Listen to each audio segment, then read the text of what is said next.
pase, pierna derecha, directo al arco. ¡Golazo! ¡Golazo!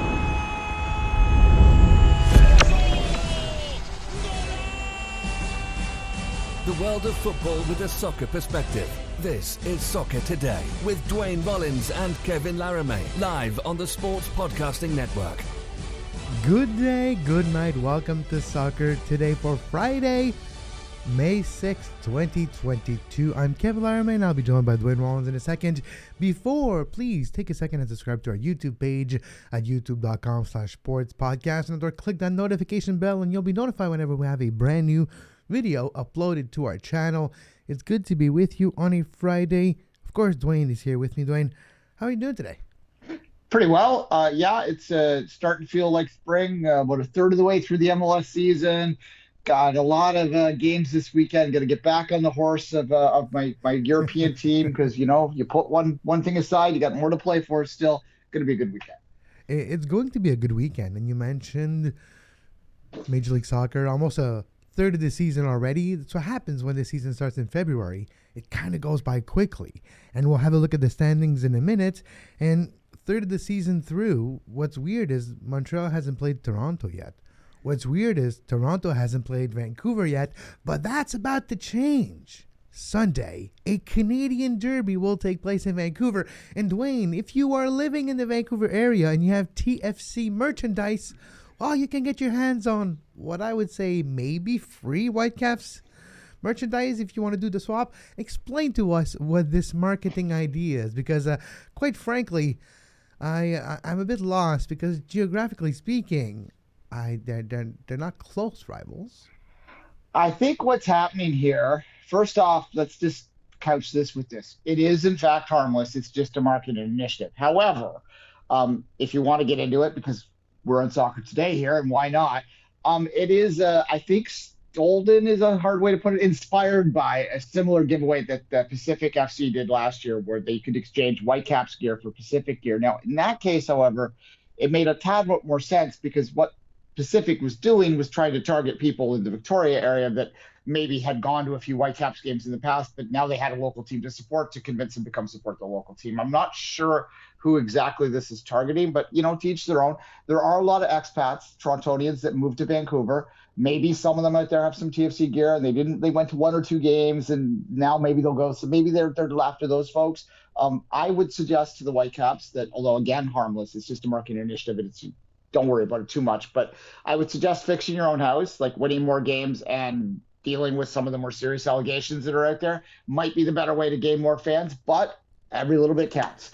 Every little bit counts, Duane, and we'll see what happens on Sunday when Toronto plays Vancouver for the first Canadian derby, and there's no real name for that one. Maybe we should find a name. There's the Canadian Classique, which is the widely used one now for the Montreal-Toronto one. I like the two Sawtooth derby, but to each his own. There's no real name for the Vancouver and Toronto one. So if you have one, let us know in the comment section below. You can also email us at sportspodcastingnetwork@gmail.com. What should be the name of the Vancouver-Toronto rivalry, if it should have a name? Duane, yes, you have a suggestion. I have a suggestion. We should call it the Oakville Derby, because half the people out there are probably from Oakville originally anyway. That's sure. A really insider joke for those that aren't in Canada. I apologize. I used to live in Oakville too, but sure. And I guess, but well, if you have a better, but if you have another suggestion, let us know. We'll talk about it on next week's show. Vancouver-Toronto, a rivalry. But it reminds me of Vancouver's other rivalries, which feels to me Vancouver has like secondary rivalries, but they still don't have their true main rivalry. Maybe it's Pacific after all. Let's take a look at MLS's schedule for week number 10 already in MLS. It starts Saturday at 3:30 p.m. Eastern, Duane. Charlotte at home against Miami. Kind of an interesting matchup. We'll look at the standings in a few minutes to see how that reflects. We also have Montreal-Orlando at 4 p.m. at Stade Saputo tomorrow. That's a great matchup they're going to have tomorrow. Atlanta-Chicago, New York-Portland, New York City, Sporting Kansas City, DC United, Houston, New England-Columbus, Minnesota-Cincinnati. And when we continue on the evening of Saturday, there's Dallas-Seattle, There's San Jose, Colorado. And we have a couple other matchups, but when you look at this big slate of game, outside of maybe Vancouver, Toronto, that we'll touch base more in a few minutes, which game stands out for you? Let's go way off base here and say Minnesota Cincy. Because Cincy's had the 2 wins back-to-back against Toronto, and they had a decent start, especially by their standards, to start this year. Minnesota has kind of sneaky there. They've got a couple players that are playing out of their skull. Again, kind of sneaky. So I might take a look at this one. I'm also just happy from a TFC perspective that the weekend isn't starting with the TFC game, because for the whole season so far, it seems like they're the first game off the hop. This time they're the last game off the hop, so I can kind of wind into my weekend. In fact, both my games that I care about the most are on Sunday, which is kind of nice to have a Saturday that I'm not, angry about something at some point. Yeah, well, last couple months.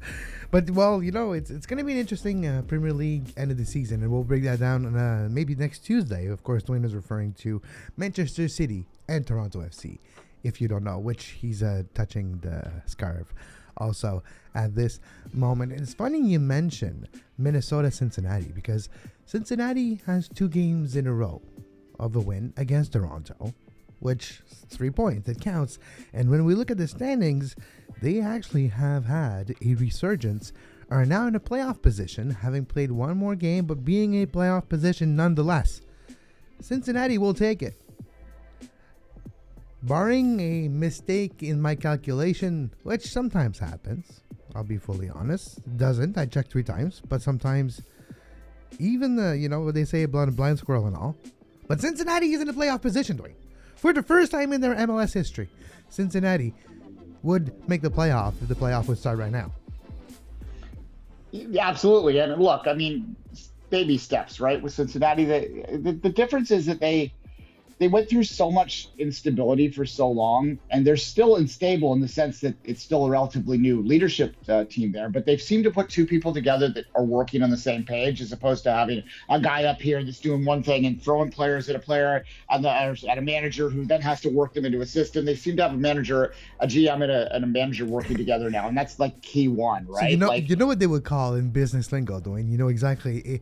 It's a vertically aligned, right? They have the same. They have the same direction. They're not working on silos. They're vertically aligned, and they're working towards a goal together, which is the basis. And it might seem trivial and simple, but if you get players and your manager don't know how to use them, well, that's not going to go well. We've talked the other day about Luciano Acosta, which to me, he's one of my MVP candidates so far. His amount of key passes, of assists, and slowly unblocking his goal scoring, I wouldn't say slump, but it's not been as easy as his assists this year, but he's helping everybody around him be better. Brendan Vasquez has played out of his mind, and it's not going to stay this way, but I see progress and hope in Cincinnati, and for a long time, the last thing Cincinnati had was hope. No, exactly. Well, what's the is there a French idiom for a square hole or square peg and a round hole? Is there an equivalent in French? Because this could be a French slogan to take. Because that's what Cincinnati was for a while. Oh no, yeah, I don't think there is an equivalent. I'm trying to think. It's you can say it in French, the same thing. It would have the same meaning, but I don't have an idiom that comes off the top of my head. No. Fair enough. Yeah, it's actually funny. In my regular work today, I was also talking about French idioms with someone, my French colleague. Anyway, so this is a trend in my day today. Early bird gets the worm. Apparently doesn't exist in French either, but nonetheless. No, but there's something that says l'avenir appartient à ceux qui se lèvent tôt, which means the future is owned by the ones who get up early. So there's a similar aspect. He said the world, not the future. So that's what he told me. Anyway, but there you go. Le monde. Anyhow, enough of this, of the French silliness. It's Friday. We get silly sometimes. Look, Cincinnati is pulling in the same direction right now. Now, a lot of their wins are against weaker teams. That would include TFC. I would include TFC in a non-playoff team right now in my mind. So you have to take that with a grain of salt. But nonetheless, the points on the board, points in the pocket, and all those good things. Minnesota's too. Like, don't sleep on Minnesota. They didn't start as fast as people maybe wanted them to out there, but they've kind of found their way into it. And they're just in the middle there, and they're there, ready to pounce, I think, above the line right now too. But the other thing I see when I look at these standings, my heavens, look at that East. I know, compared to the West, too. Like, New England has 11. It says one here. It's just a little typo. It's 11 for New England. And when you look at the Western Conference, the difference is, well, there's San Jose and Vancouver on the Western Conference. That's easy points for everybody else. And that's what you see. Look at that closeness. New York City FC has 13 points. and all the way to Chicago at 13. So that's from 5th spot to 13. There's 3 points different. Like it's in reaching distance. You can reach it. 3 points. That's graspable. It's crazy.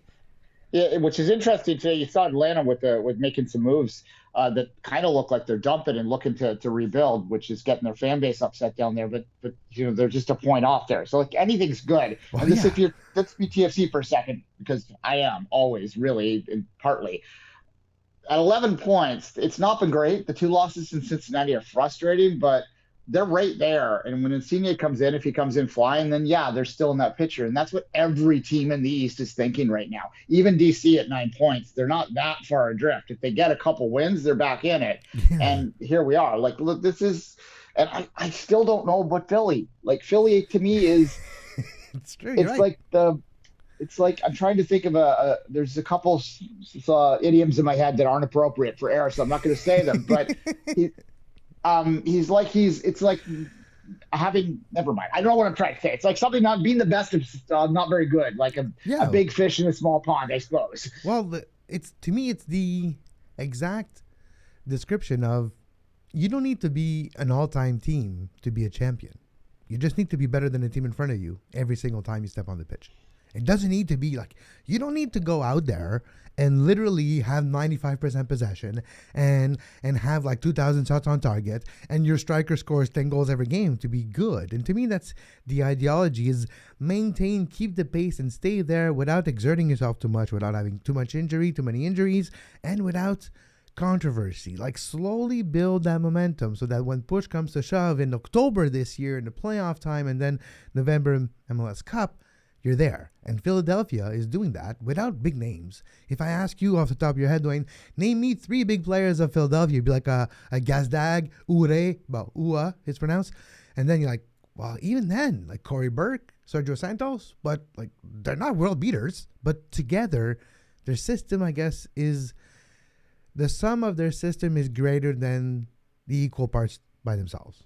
Yeah, the fastest turtle. The fastest turtle in the world. There's a PG appropriate analogy there for you.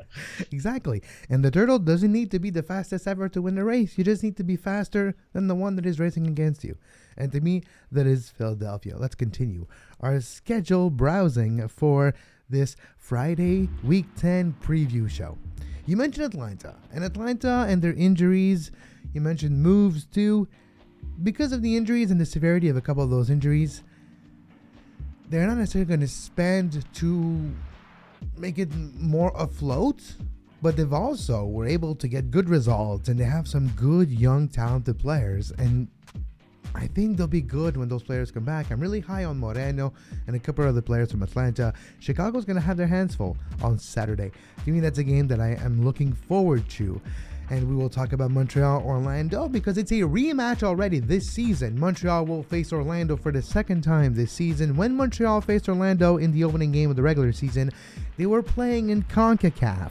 They were distracted, playing on 2 fronts with a small lineup mixed with injuries and COVID. And it was a difficult game for Montreal. Montreal is now 6-game unbeaten in MLS, 7 games if we include the second leg of the Cruz Azul Champions League game. Since Gabriel Gervais was named president of CF Montreal, things are going the right way, including what's coming up for next year in 2023 with the new logo. So for CF Montreal, they have a chance to show that this game against Orlando to start the season was a blip, and we'll see the true CF Montreal stand up on Saturday afternoon at Stade Saputo. Yeah, that's an interesting one too. And Orlando's a decent team, and I think most people have identified Montreal as being probably a playoff team right now too. So you do have certainly a good matchup there to knock it off, to start it off, and look, again, from the people in my neck of the woods that only follow TFC, I would encourage you to watch the Impact. The Impact. You can call them whatever you like, the Impact, the Blue Team, whatever. It's like, we know what you're talking about.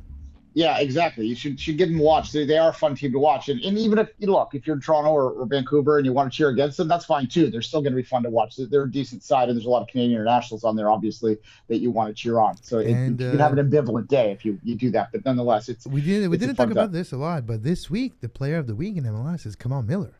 Kamal Miller from CF Montreal with a 1-goal, 1-assist performance against Atlanta last week has won the Player of the Week.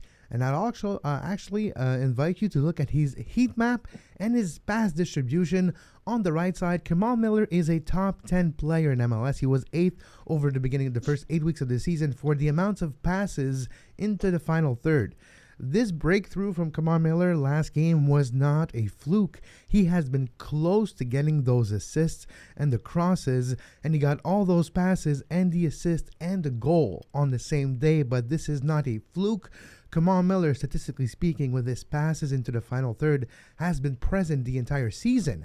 And that is not just good for Montreal, Duane. That's also good for Canada when World Cup comes calling. For sure. Should Wilfred Nancy be considered in the Coach of the Year conversation? I think right now, I think he's I think he's a front runner. Well, Steve Cherundolo should be the Coach of the Year because expectations were quite low when he was named in LAFC, and he's doing quite a job. But I think Wilfred Nancy is probably second there. Yeah, look, it depends on whether they get the visibility, and we don't want to belabor that. We've said it before, and we'll say it again. I mean, Quebec gets missed out sometimes because of the language divide is what it comes down to. And you're far from the eyes. Here's another French expression: "Loin des yeux, loin du cœur." So in French means if you're far from sight, you're far from heart. So that's why Mihailovic is already being touted by his teammates for MVP because they know if they don't start the fanfare right away, it won't reach MLS headquarters.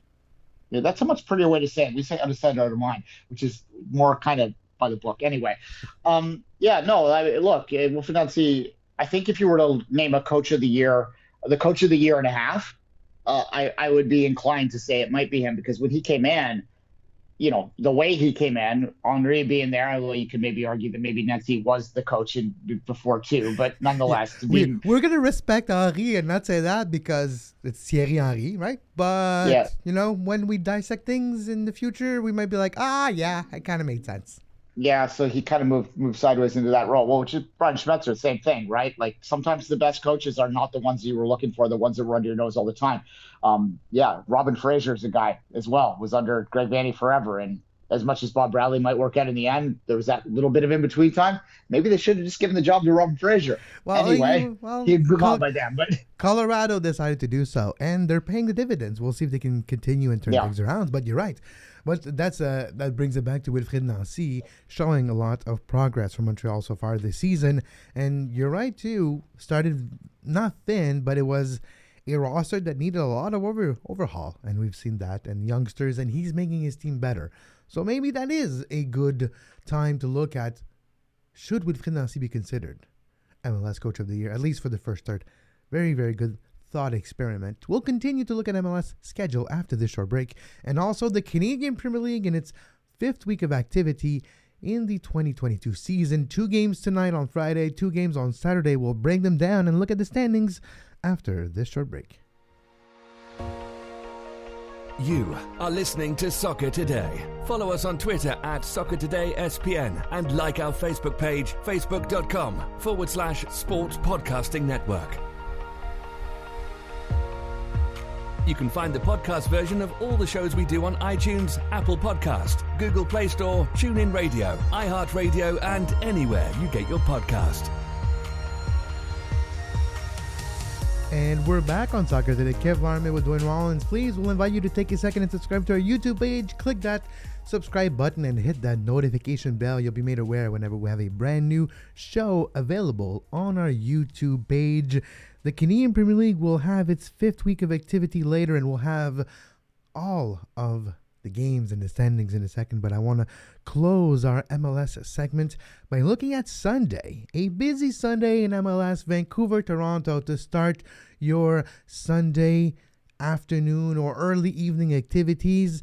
Is this game important for Toronto? It's a difficult week. It's a cross-country travel. Let's not forget, cross-country travel in Major League Soccer do matter. It is important to keep in mind the amount of time those players are not recovering and are traveling to Vancouver. They're coming off from 2 defeats against Cincinnati in 4 days. And it's a 3-game in 8-day situation. how important is this game for Toronto? Because a loss could be excused easily with the travel, with the schedule, and with the cross-country travel. Is this gut check time for a young Toronto team? Before I answer that directly, we're going to have a little brief interlude to give you some gambling tips here right now. MLS teams going cross country on short rest are basically a 0.001% chance of winning the game. So, look, I'm not telling you to bet against TFC in the weekend, but I'm kind of telling you to bet against TFC in the weekend. How important is this? I think it's important that they show character and fight and battle, because you're going to have a lot of the younger kids are probably going to get a chance. Well, younger kids, it's hard to get much younger. I mean, less people that haven't been playing as much so far are going to get more of an opportunity. I'm sure we're going to see a lot of temporary call-ups, because this is the trend of TFC season this year. Is every day, 24 hours before the game, we get a press release from TFC telling us what 3 players they're putting on the roster for that week.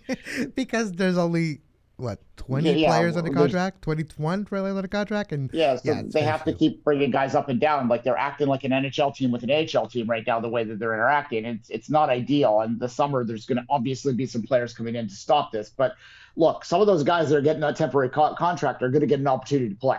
That's what I'm saying, because you can't do 3 and 8 and go cross country and expect much out of it. The schedule maker has not been kind to Toronto. I would fully anticipate that the Whitecaps should win this game. And in fact, I will turn that question you had in the head and said, this is vital for the Whitecaps. If they can't get a win against this TFC team, this weak TFC team, they're playing them without Insigne, they're playing them on 3 of 8, all that stuff. Can't win that, like, Mike, I don't know, throw the towel in at that point. And by the way, Vancouver is dead last in Major League Soccer with only 4 points this season, 1 win and a draw this year so far in MLS. A terrible record on the road. I guess decent record at home, but the sample size is very small. And when I look at Vancouver, I'm not seeing a team that's progressing. I'm seeing a team that's going to be, who knows the status of Ryan Gold at this moment. There's a lot going on against Vancouver. Yeah, there is. And there's a lot going on in a lot of places with Vancouver, and there doesn't seem to be a lot of solutions there. They got hot for 6 months, not even 4 months last year, made a playoff, and decided that was, hang the mission accomplished banner up, and here we are. So they have the worst record on the road, equal with Sporting Kansas City right now, which is 0-5-0. This game is at home for Vancouver, so it's at BC Place, and the record at home for BC Place is 1-1-1.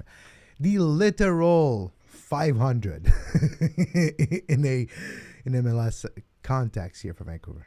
Yeah, look, I don't have time today, but perhaps tonight, after I'm done my work, I might take a look back and see what the record of teams are that are playing cross country and playing in 8 days rest. I'm going to guess it might be possible that it has happened maybe 1 or 2 times ever in the history of this league. This is everything set up for the Whitecaps to win this game. If they don't win this game, big questions in terms of that roster's ability to even get as much as 20 points this year, to be honest. Jeez, 20 points. Yeah, it's going to be a tough situation for the Whitecaps. But, hopefully it could be entertaining, and it'll be the last year in my mind of Cavallini with the Whitecaps. There's going to be a big overhaul for the Whitecaps. Heading into next year, we might see a different Whitecaps, and I wouldn't be surprised if even the sideline is also different for Vancouver next year. We'll see if Vanni Sartini can push through this year, survive, come back next year. Of course, we know that the ownership group is close to their wallet, so they might not want to be paying a few coaches. Still, they're lucky LAFC decided to hire Marc Dos Santos, so they don't have to pay that salary anymore, so that's good. He's an assistant, of course, with LAFC. But we'll see if Vanni Sartini can stay a head above water when Vancouver will be navigating through the bottom of MLS for the rest of the season. Pacific, though, the other team that is, some say, a rival of Vancouver, is doing pretty good in the Canadian Premier League. And Duane, it's time to look at the standings in the Canadian Premier League before we look at the record. Pacific FC top of the league with 3 wins, 0 losses, and 1 draw so far in the 2022 season. 10 points, top of the CanPL. Great performance this year so far by Pacific. Yeah, Pacific, look, this is the worst timing ever for the Whitecaps. The Pacific is also becoming the dominant team in CanPL. A very exciting young team, and a team that does things, quote unquote, the right way in terms of developing local talent and giving them a chance and being able to plug and play into that. So, you combine that with the struggles that the Caps have had, and it's a recipe for having a lot of potential fans that were on the borderline going, well, why would I spend X amount when I could spend half as much and have a better time and watch a winning team? But and look, this is a winning team that beat the Whitecaps 1-1 directly last year. And, CanPL has shown consistently over the first 3 years that it can, when given a chance, compete and do well against MLS teams. They're not going to beat them consistently, but they're going to be able to compete. So it's a good level of soccer, and it's a good team to follow. And I don't think there's any doubt that they are right now the best team in CanPL. I think that Forge will grow into itself and start to challenge them down the line. But really, for the last year and a half, I call it the League Pass team. That's a term that you hear there. I think I explained this one to you earlier. It's the team that you always want to watch. It's Pacific. It has been. They're stylistically, they play a fun game of soccer. They play an up-tempo game of soccer. They win, and they're fun to watch. So yeah, that should be a good one. Exactly, and the Pacific's record is 3-1-1, of course, with the updated standings that we have on our screen now. Atletico Ottawa 2-1-1, 7 points so far this season. The Wanderers are third. Not a bad turnaround. York United there. Valor trending down. Forge, Cavalry 6th and 7th respectively. It's hard to stay atop of the mountain. Other people drag you down. And FC Edmonton, well, they are where I thought they were going to be. Yeah. Edmonton is, for those that don't know, if you're new to this or new to the CanPL, Edmonton is basically playing without an owner right now. It's an unfortunate situation. The Fast there owned that team for a long time, struggled financially for a while because they suffer the same thing that a lot of the original MLS teams do, in the sense that you can't have a first impression twice, right? We're having a lot of idioms today. So basically, they didn't have that same bump going into the league, and they kind of struggled at the box office, which caused the face to throw the keys on the table, and that means the league's running the team, which means they're kind of like bare bones investment on it right now. So just like RSL last year, basically, but in a different scale, like a smaller scale. Yeah, and look, they don't have. There's only so much you can spend within CanPL, but not every team spends to the top of even that small salary cap. And I suspect if you look at Edmonton's numbers, which we can't because they don't release them, they're probably the lowest spending team in the league, and it's showing. Look, we need in that market. We, meaning this country, that's this league. So hopefully they can get it together. When it comes to Forge and Cavalry, I've watched Forge live a couple times. I've watched Cavalry live once. They still look like they're there, but I think it's a case of almost like success in this league is going to not be very difficult to sustain, because when you get successful, you have to pay your players a bit more, and B, you have to or sell your players on. And we've seen that key players from both of these teams move, and other players that have stayed around maybe have got a bit of pay bump, which sort of hurts it a little bit. Now, I still think Forge is going to be okay. Of what I've seen, they're just, once they get their top guys back, they'll be okay, like kind of fully healthy. I think they're going to be okay and get back above that line. But it's interesting. It's good for the league, though. Ultimately, you don't want the same. As much as I will vent against parity in a league like this, you don't necessarily want the same teams winning all the time. No. And maybe one day we'll get on the case of Tristan Borges too, and then see what happened since year one of the CanPL and why. The results on the field are not the same. There's a conversation to be had there too that's not necessarily all, roses either, in terms of what the league has done in terms of selling players so far. They've had success. I mean, Waterman might be a success, you could say. I think is a success. He's the best in a North American context. He's the best player they sold to MLS, and he's the one who's been. He's starting for Montreal every single week, and Montreal has one of the best defense in the league. So there you go. So and it took him a while to grow into that. Sorry. And you look at the guys TFC brought. I want to correct myself. They have one of the worst defense in the league, but one of the best offense. Anyways. The numbers, whatever. We'll figure that out. They've had a couple big games in the Champions League. We'll let them sort it. But McLaughlin and Chung have looked decent for TFC and a young TFC team too. So we'll see, but we'll give them time. But they need to consistently sell. I was talking to agents in the offseason as it related to Farsi's move. Farsi's move from Calgary to the Crew 2. And what I was told there directly is that because there wasn't enough of a track record amongst CanPL for the MLS teams to look at his play in CanPL and have a good comparison on it, they weren't able to offer him an international spot, but they gave him that chance to prove himself at Crew 2. I should check in and see how he's doing. I haven't watched a lot of. He's doing very well. He was player of the match a few times. He's been training with the first team also in Columbus at some points. Mo Farsi is doing well in Columbus with the Crew 2 in MLS Next Pro. Which I wouldn't shock me if he gets an MLS contract even in the summer. So when he can transfer into full time. So we'll see. And that's what the whole purpose of it. And the league CanPL needs to figure that out, because you don't want to train or talent drain to MLS 2 Pro, because agents will look at it and go, yeah, we want to support our local league, but if we have our players are going to have a better chance to get a better contract, they're going to go to the league that's going to do it. They're not going to be patient. They're not going to wave a flag if it's going to hurt them financially, right? You got to figure that out. And there's a lot of things that are in flux right now with the Canadian Premier League, and I think we're going to see a lot of standardized more operations going forward in across multiple departments. By the way, all the best to Laura Armstrong, who's the new Director of Communications of the Canadian Premier League, formerly of the Toronto Star. She's been on this show before. She was on One Soccer a bunch of time. Laura Armstrong has been a long-time writer for Toronto Star. She covered the Blue Jays for a long time and, of course, Toronto FC for a long, long time. And now will be a head of communications for the Canadian Premier League, which all those movements have been doing in the Canadian Premier League. And you see these things with every company, every entity that starts, and a few years later, it's never the same people that are there 3, 4, 5 years. It's not necessarily for bad reasons too. There's sometimes yes, sometimes no. There's a lot of different reasons, but moving on and analyzing and then making things different to achieve something different is usually a good sign, and we're wishing everyone that is now with the CanPL and everyone that is not with the CanPL anymore all the best going forward. Yeah, I think I don't pretend to know Laura Armstrong that well. I've met her a few times. She's very professional and very skilled at what she does, though, and I think that it's also important that she's a young female. I think that adds a perspective that maybe has been missing in that office in terms of their senior personnel, and good for her for getting that job. My first thought, of course, was, it looks like there'll be a job at the Star too, because they're going to miss her on the TFC beat for sure, and hopefully the someone gets an opportunity and the TFC and also all the other things that she was covering.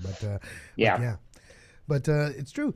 But when we look at the CanPL, let's look at the schedule for this weekend in earnest and look at who's playing who tonight. 2 games. York United at home against Forge. How would you call the derby? The 905 derby? Because it's not the 416, but it's a GTA derby. There we go. The GTA derby, York Forge at 7 p.m. tonight.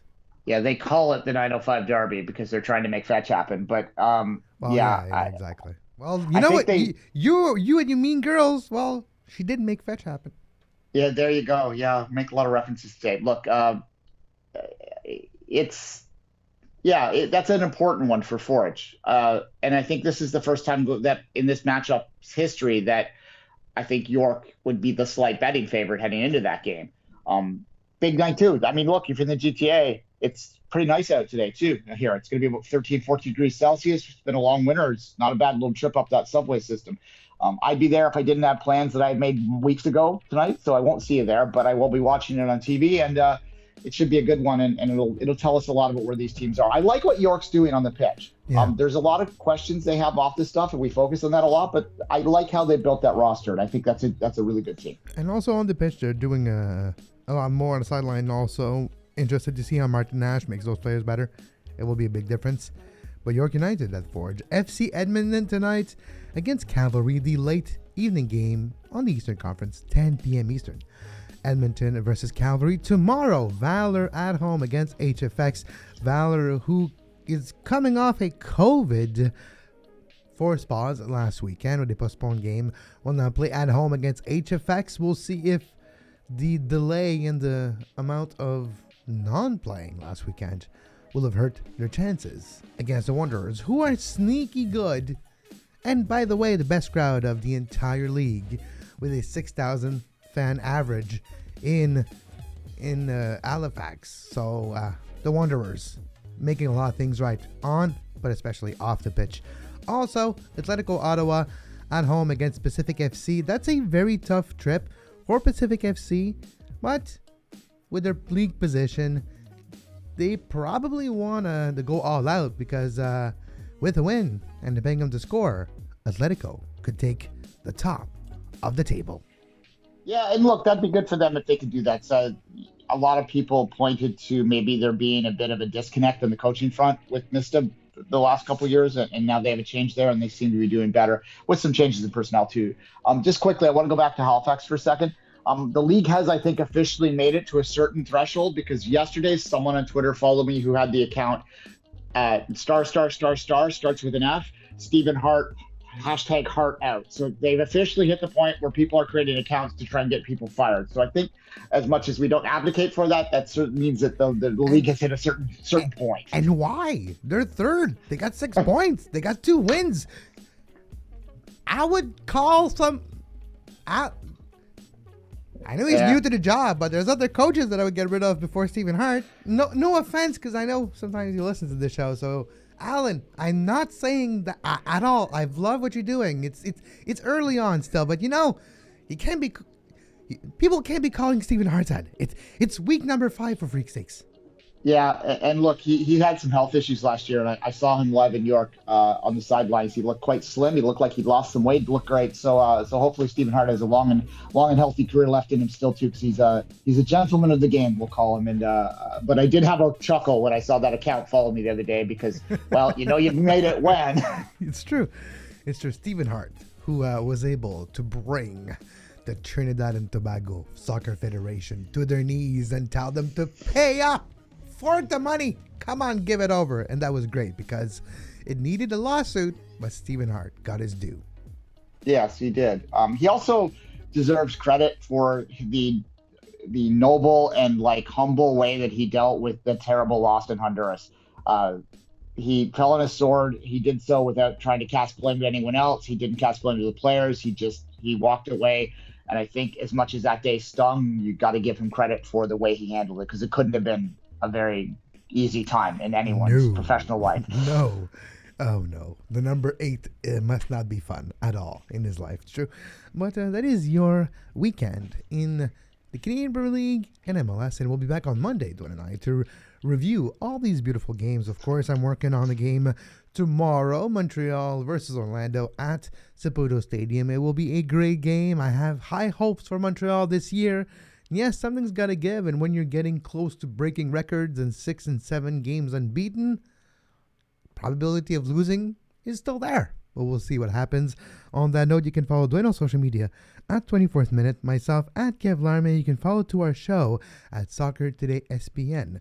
You can find the podcast version of this show everywhere you find your podcasts, Spotify, Apple Podcasts, Google Podcasts, and Spreaker, amongst other places. And you can also find advertising opportunities on this very show. You can contact me at sportspodcastnetwork@gmail.com and support us financially at patreon.com/sportspodcastingnetwork. Until Monday for a weekend review in the CanPL and MLS. For Duane Rollins, I'm Kev Larme. We wish you a beautiful weekend and especially a great soccer.